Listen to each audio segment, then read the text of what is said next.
और डेटा के बेसिस पर ही कहा था कि बाउंस आएगा। वो डेटा क्या फिक्स नहीं कर सकते, आरबीआई फिक्स नहीं कर सकता, उसमें भी 25% का ग्रोथ देखने को मिला है। वही हमें मार्केट में देखने को मिल रहा है, उसी की वजह से इतनी हमें गिरावट देखने को मिली है। सब कहते हैं कि मार्केट नोज एवरीथिंग। अब लेवल्स की अगर बात करें तो मैंने आपके साथ शेयर किया था,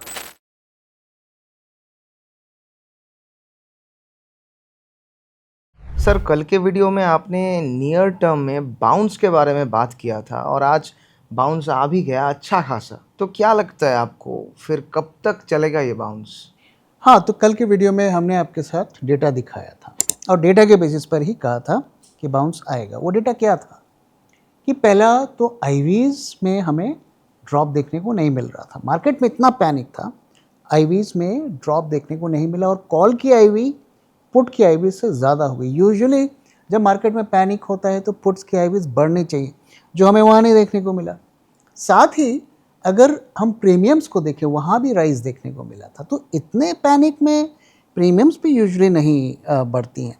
लेकिन एक जो बड़ा रीज़न था जिसकी वजह से हमने ये कहा था कि बाउंस आ सकता है, वो है पुट कॉल रेशियो। तो पुट कॉल रेशियो 0.65 के आसपास पहुंच गया था। ये जैसे कहते हैं ना कि काफ़ी नीचे पहुंच गया था और ये सस्टेनेबल नहीं है, क्योंकि ऑप्शंस मार्केट में फिर वो बैलेंस थोड़ा हिल जाता है।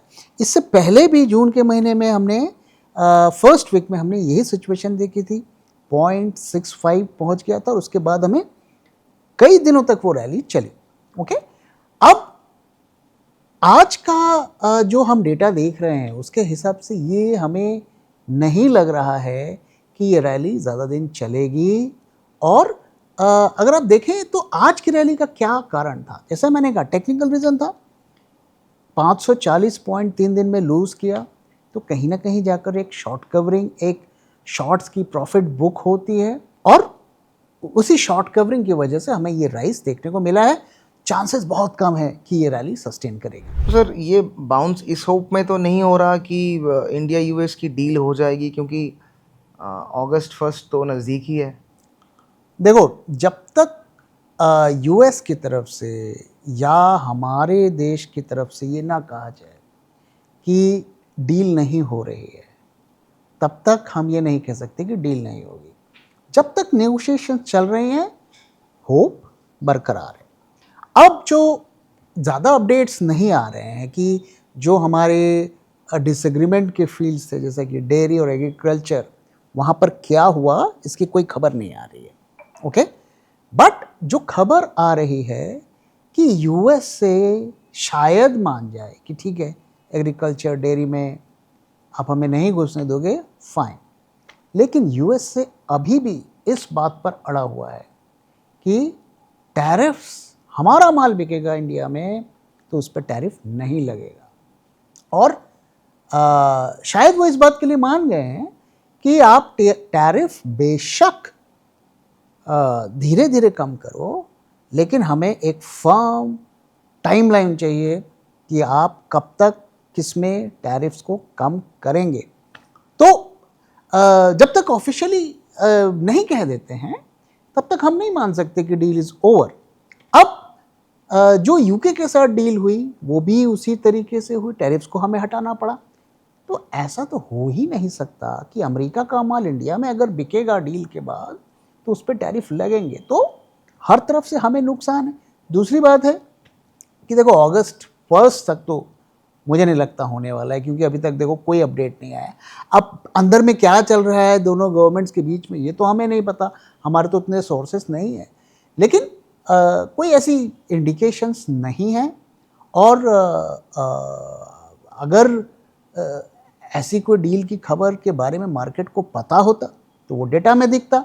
हमें तो डेटा में ऐसा अभी फ़िलहाल कुछ नहीं दिख रहा है। सर वैसे कल के वीडियो में आपने बैंकिंग सेक्टर के बारे में भी बात की थी और वहाँ पे काफ़ी स्ट्रेस भी हम लोग को दिख रहा है। तो सर क्या उधर कोई इम्प्रूवमेंट का होप नहीं है?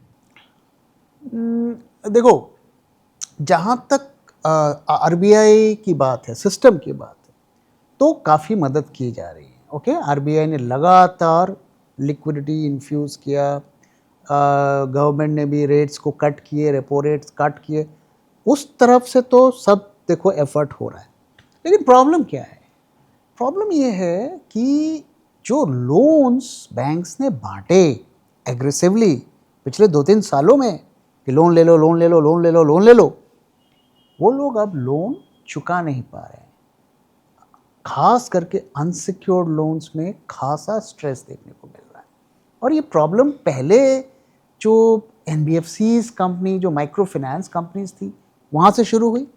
लगा कि अरे ये तो चलो माइक्रो फाइनेंस की प्रॉब्लम है, लेकिन अब वो स्प्रेड होती हुई न सिर्फ छोटे बैंक बल्कि बड़े बैंक्स तक पहुँच गई है।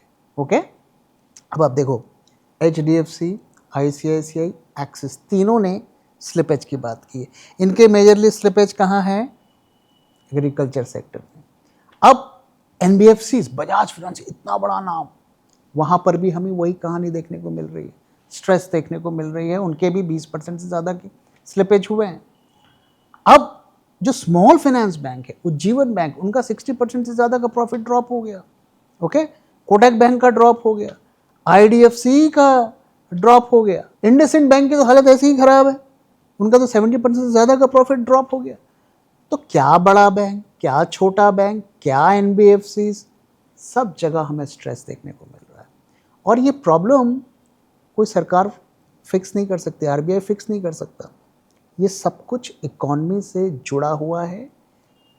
लोग लोन इसलिए नहीं चुका पा रहे हैं क्योंकि उनके रोजगार के का संकट है, उनके बिजनेस का संकट है, और MSME सेक्टर में भी हमें वही प्रॉब्लम देखने को मिल रही है। तो रिटेल लोन्स में प्रॉब्लम, MSME में प्रॉब्लम, एग्रीकल्चर में प्रॉब्लम, तो आखिर लोन चुकाएंगे कैसे? और आप लिक्विडिटी भर दो, भर भर के बैंक को पैसा दे दो।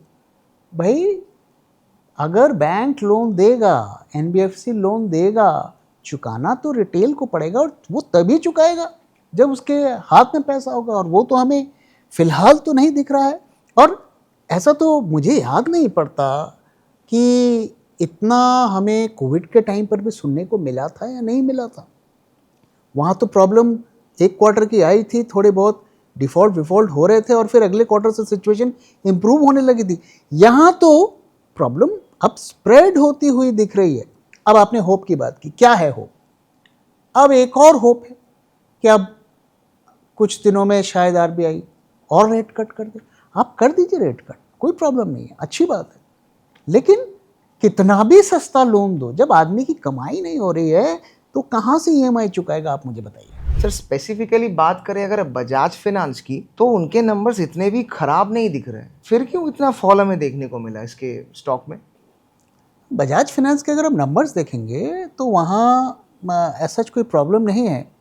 उनका नेट प्रॉफिट में ग्रोथ देखने को मिला है 20% से ज़्यादा का। उनके जो न्यू लोन्स हैं उसमें भी 25% का ग्रोथ देखने को मिला है।